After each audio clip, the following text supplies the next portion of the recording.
네, 기자 여러분 반갑습니다. 강원도와는 최근 몇 년 사이에 많은 인연이 있어서 예전보다 훨씬 더 친숙한 마음을 갖습니다. 우선 2018년 평창 동계올림픽 그 준비 기간부터 애가 타는 마음으로 다녔던 기억도 나고요. 또 올림픽 기간 동안에도 많이 다니면서 잘 돼야 할 텐데 하는 조바심을 많이 가졌던 기억이 납니다. 2019년에는 산불로 많은 분들을 만났었고, 고성의 농촌마을 제가 벽시 걱정해드린 일도 생각나고, 강릉의 마을에 관해서 혈압약 말씀드렸던 생각도 납니다. 그때 그 고성 토성면에 오리구이 식당 하는 엄기인 사장님 예정대로 복구가 돼서 제가 약속을 했던 대로 복구되면 오리 먹으러 가겠다 하는 약속을 지켰던 기억도 나고요. 그리고 2019년이었던가요? 동해안 태풍 때 삼척의 신남마을 김동혁 이장님은 아주 친구가 돼가지고 제가 총리 퇴임하던 날 꽃다발 들고 정부청사까지 오실 정도의 친구가 되어 있습니다. 요즘도 SNS로 소통을 많이 합니다. 강원도가 제가 지난달이었지요. 코로나19 국난극복위원회 회의를 하려고 원주를 나섰을 때 최문순 지사님이 업무계획을 보고하시는데 제가 놀랬던 기억이 있습니다. 굉장히 앞서가는 구상을 많이 하신다 하는 걸 보자 많이 놀랐습니다. 예를 들면 수소열차,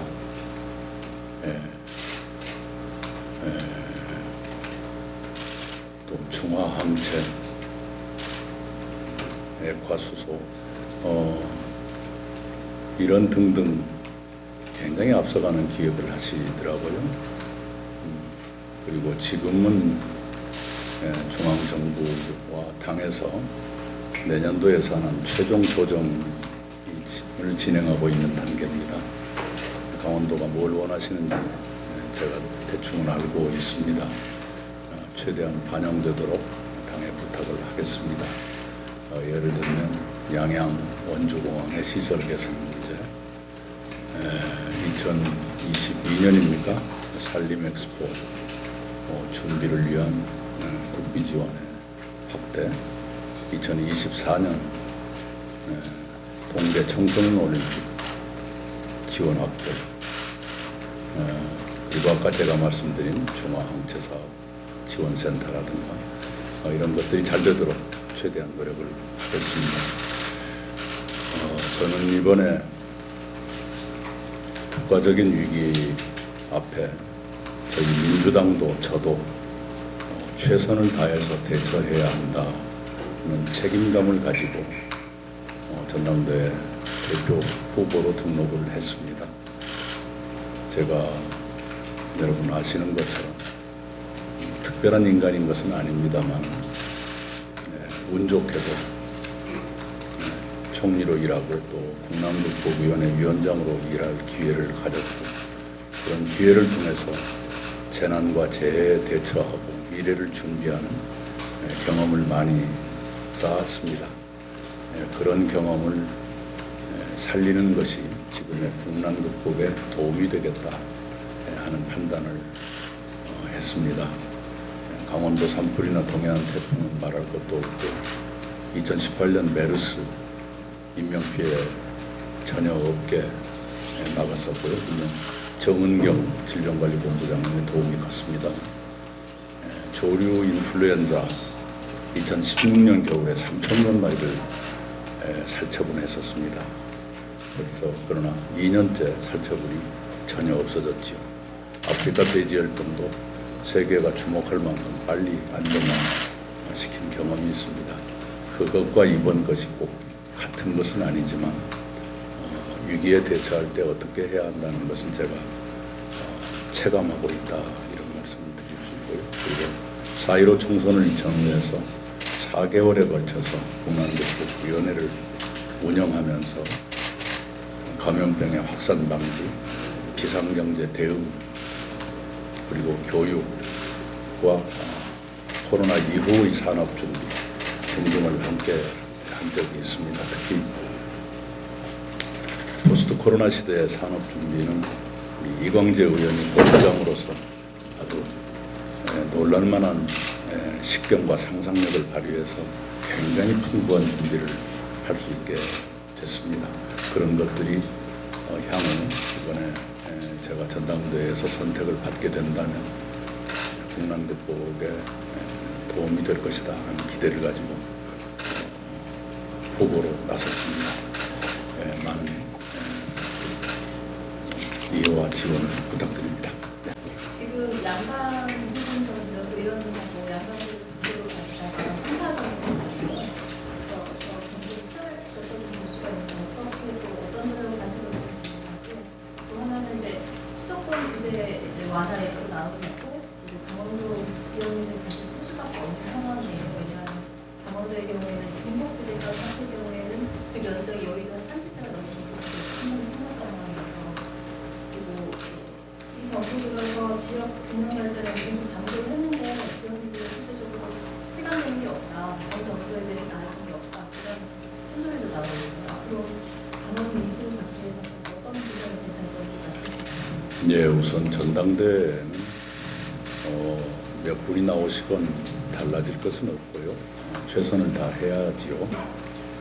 어제 박주민 의원께서 후보 등록 직후에 저에게 전화를 주셔서 후보로 나서게 됐다고 젊은 패기로 한번 뛰어보시겠다고 그래서 잘하셨다고 서로 선전하시자고 그렇게 말씀을 드렸습니다. 그렇게 다양한 목소리가 나오고 그것이 수렴되는 기회로 전당대회가 작용하면 당을 위해서 보탬이 될 것이다 이렇게 생각을 하고요. 수도권과 지방 사이의 격차 확대는 매우 아픈 문제입니다. 제가 문재인 정부의 전반기 절반 이상을 함께했던 사람으로서 아쉽게 생각하는 것 중에 하나가 수도권 집중이 오히려 심해졌다는 바로 그 문제입니다. 특히 역사상 처음으로 수도권 인구가 전국 국민의 절반 이상을 넘어서게 됐습니다. 그래서 문재인 정부가 임기를 마치는 날까지 균형 발전을 위해서 비상한 각오로 정책을 펼쳐가야 한다고 생각을 하고요. 그런 점에서 지금 정부는 3가지의 한국판 뉴딜을 추진하고 있지 않습니까? 디지털 뉴딜, 그린 뉴딜, 휴먼 뉴딜을 추진하고 있는데 균형 발전 뉴딜을 새로 추가해서 기존의 한국판 뉴딜이나 위기 대응이 수도권 집중을 오히려 심화시키고 지역 간 격차를 확대하는 그런 방향으로 가지 않도록 할 필요가 있다고 생각을 합니다. 해서 조금 전에 제가 예시를 들어드린 강원도 나름대로 야심차게 추진하려고 하는 이런 사업들을 기반으로 해서 특히 동해안 쪽에 수소열차를 비롯한 수소도시 구상은 굉장히 파격적이라고 생각을 해요. 그런 것들이 이루어지도록 좀 더 속도를 내게 하는 것이 중요하다고 생각합니다. 균형 발전 뉴딜을 제가 공개적으로 정부에 제안을 드립니다. 네. 미시 하겠습니다. 의견 좀 해주시죠. 네, 안녕하세요. KBS의 엄기숙 기자입니다. 지난번에 김부겸 후보 오셨을 때도 같은 질문 드렸습니다. 올림픽을 거치면서 평화올림픽이라는 굉장히 큰 의미 부여를 역할을 해냈음에도 불구하고 그때도 그렇고 지금도 그렇고 여전히 불신들을 아직 바꾸지 못하고 있다는 지적들이 나오거든요. 그래서 사업 관리 부분도 그렇고 정부의 SOC 확충이랄지 이런 것들에서 여전히 그 정부가 저희들을 부분을 후대하고 있는 거 아닌가라는 아픈 이야기들이 있습니다. 이 부분에 대해서 어떻게 보시는지 예. 대한 대안들은 어떻게 보시는지. 네. 사실은 올림픽 전에 중앙정부와 강원도 사이에 약속이 있었지요. 네. 그러나 그 약속만으로 사후 활용이 충분치 않다는 문제 제기가 있어서 지금도 협의는 계속되고 있는데 그 시설들을 어떻게 활용하는 것이 더 좋을지 하는 것은 어떤 것은 협의가 진전되고 어떤 것은 그러지 않고 하는 문제가 있습니다. 그 문제와 함께 조금 전에 제가 예시를 해드렸던 것처럼 강원도가 의욕을 가지고 추진하고자 하는 미래지향적 사업들을 빨리 구체화해 가는 것이 더 좋지 않겠는가 생각을 합니다. 그 시설 중에 큰 시설들이 지금 활발하지 않은데요.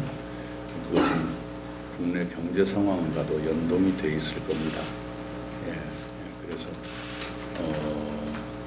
스포츠 시설로서 특히 동계 스포츠 시설로서 활용을 더 해가면서 경제가 회복되면 좀 다른 용도가 나올 거라 생각해요. 2024년으로 예정되어 있는 동계 청소년 올림픽의 시설로 빨리 활용될 수 있는 걸 빨리 간추려서 활용을 하고 그 이후에 활용 방안까지 시야에 넣고 협의가 필요가 있겠다 이렇게 생각을 합니다. 네, 다음 또 질의해 주시죠.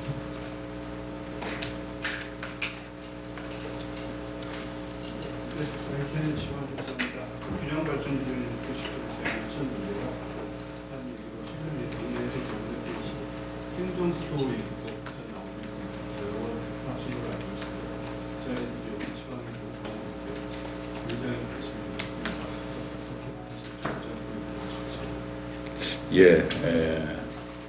균형 발전이 지체되고 있다.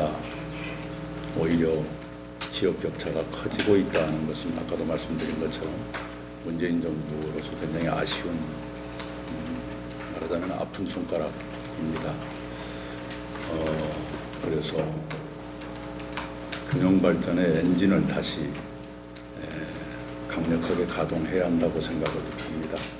행정수도 이전의 문제는 엊그저께 김태년 원내대표께서 공개적으로 제안한 바와 같은 전면적인 이전을 목표로 두고 당내의 논의와 여야 간 협의를 해가면서 가장 확실한 방법 그리고 여야 합의 가능한 방안 이런 것들을 최대한도로 확대해 갈 필요가 있겠다 생각을 합니다. 이 말씀은 무슨 말씀이냐 그러면 이론상으로 선택지가 꽤 많이 있을 수가 있습니다. 아까도 말씀드린 것처럼 목표는 김태년 원내대표가 말씀하신 전면적 이전에 두더라도 현실에서는 그만큼까지 가기 전에 여러 선택지가 있을 수 있기 때문에 그런 여러 가능성을 두고 당내에서 논의를 하면서 야당과도 협의를 해갈 필요가 있겠다. 그런 협의를 거쳐가면서 실현 가능한 최선의 방안이 도출될 수도 있겠다 이렇게 생각을 합니다. 그런 방법이 현재로서는 좋지 않겠는가 생각합니다. 네, 아까 우리 이하늘 위원님 주신 마이크 좀 들어주시겠습니다. 강원일보 이하늘 기자입니다. 어제도 방송에서 말씀하신 부분은 인기와 관련된 문제입니다. 계속해서 중부경영도 그를 지적하고 계시는데요. 한 7개월짜리 공격과 뭘 할 수 있겠느냐라는 우려에 대해서 어떻게 생각하십니까? 네, 그 7개월이 보통 7개월이 아니다는 거 다 아실 겁니다. 우선은 이 국가적 위기의 초입에 놓인 7개월이고요. 그리고 압도적 다수 의석을 가진 거대 여당의 첫 정기국회가 오롯이 들어가 있는 7개월이지요. 이것은 평상시의 7개월로 비교할 수 없는 대단히 중요한 7개월이라고 생각을 합니다. 아까도 말씀드린 것처럼 저에게 특별한 경험이 있고 그 경험이 공교롭게 위기 대처하고 관련이 되는 것이라면 그것을 살리는 것이 중요하고 그것이 기왕이면 아까 말씀드린 대로 거대 여당의 첫 정기국회 기간 동안에 거대 여당이 앞으로 4년 동안 운영돼 가는데 처음 초기에 어떤 태세를 갖출 것인가 하는 것이 안착되는 그런 시기이고 또 국난을 극복하는데 올 정기국회에 처리해야 될 일들이 많이 있습니다. 경제 회생과 신산업 육성을 위한 경제 입법, 사회적 약자를 더 두텁게 보호하고 격차 완화를 위한 사회 입법, 그리고 권력기관 쇄신을 포함한 개혁 입법, 그리고 아까 행정수도 이전 또는 그것과 관련된 균형발전 뉴딜 가운데 입법사항은 국회에서 처리할 것이고 법률사항이 아니라 하더라도 여야 간 협의가 필요한 것들은 국회를 무대로 협의를 해야 되겠죠. 그런 것들을 하는데 저의 경험이 도움이 될 수 있겠다. 저의 위치가 도움이 될 수 있겠다 생각을 합니다. 그리고 제가 굉장히 일을 할 때는 집중해서 하는 버릇이 있는데요. 그 기간이 짧으면 짧은 대로 불꽃처럼 일하겠다. 이 말씀을 어제 처음으로 드린 바가 있습니다. 네, 다음 또 아까 예, 말씀 예, 연합뉴스 이재현 기자입니다. 거듭되는 질문이긴 한데요. 전당대회 또 최근 이슈로 떠오른 문제이기도 해서 입장은 좀 다소 유보를 하셨던 걸로 알고 있는데 박주민 의원도 오늘 방송이나 이런 데서 또 입장을 밝혔던 것 같습니다. 그런 문제가 아니고 서울시장과 부산시장의 공천 문제인데요. 무공천이냐 아니면 공천이냐 입장을 한번 밝힐 수 있습니다. 네, 그 문제는요. 어제도 제가 말씀을 드렸습니다. 일의 순서를 볼 적에 그 문제를 가지고 토론부터 하는 것은 현명치 않습니다. 연말쯤에 가서 결정하면 될 것입니다. 공천 여부를 그 이전에 할 일이 참 많습니다. 국난도 극복해야 되고 당도 제대로의 모습을 갖추도록 해야 되고요. 그걸 해가면 그 무렵에 가서 당 안팎의 지혜를 얻으면 될 것입니다. 어느 것이 진정으로 거대 여당이라고 책임 있는 선택이고 그때 가서 노력을 충분할 것이라고 생각합니다. 네, 아까 정상훈 기자님 질문 없어요? 네. 그럼 먼저 네, 먼저 하시죠. 금강산 관광에 대해서 어떻게 생각하십니까? 어제 그 송일구 장관께서 재개 이야기를 했습니다. 강원도 예. 굉장히 관심이 많고 고성 삼킬 때 워낙 많이 어렵지만 앞으로보다는 금강산 관광 중요한 것 같아요. 관광은 유엔 제재에 속하지 않습니다. 그래서 재개하는 것이 당연한 것이고 그것에 대해서는 미국도 당연히 이해하고 협조해야 된다고 생각합니다. 최근에 한국을 방문했던 이건 미 부장관이 남북관계의 진전을 환영합니다. 이런 말씀을 했어요. 구체적으로 금강산 관광이 논의돼서 그런 말씀을 했는지 일반 논의는 모르겠습니다만 그런 정신에 입각해서 본다면 금강산 관광의 재개는 당연히 이루어져야 한다고 생각합니다. 네, 그러면 호주 기자 추가 질문만 하나 더 받고 기자간담회를 마치겠습니다. 아까 균형 발전이라고 말씀을 하셨는데 세 가지 주기를 이어서 추가를 하시겠다고 말씀을 하셨어요. 균형 발전이라는 지역 청년 일자리와 지역민들에 대한 삶 정부라고 할 수가 있거든요. 그래서 제 혁신거리도 총선들이 나왔다고 쭉 들어갔었고 혹시 균형 발전에 대해서 좀 구체적인 비전을 좀 주셨습니다. 네, 아까 다른 시도와 달리 강원도는 큰 도시들이 많이 분산되어 있는 특징을 가지고 있습니다. 큰 도시들이 비교적 가까운 거리에 모여있는 곳은 방역 철도망 사업들을 많이 구상하고 있어요. 그런데 강원도는 분산되어 있는 특성을 살려서 정우식 시장님께서 동해 쪽에 수소열차 가지고 오신 것 같습니다.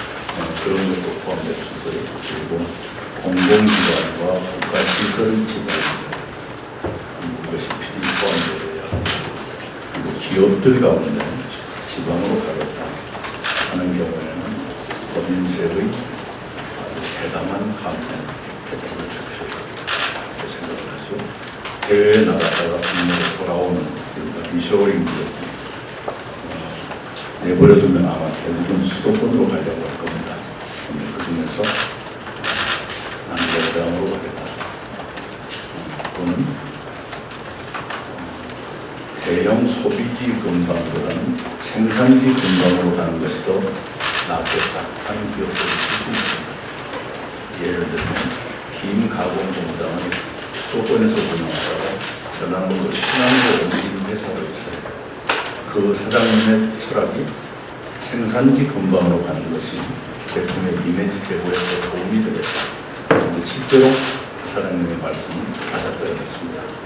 그런 등등의 이유로 지방으로 가겠다 하는 기업들은 인센티브를 드려야 할 겁니다. 아주 환경이 열악한 곳으로 가시는 기업이라면 법인세를 면제할 수 있을 정도가 대담한 부상을 그 생각을 합니다.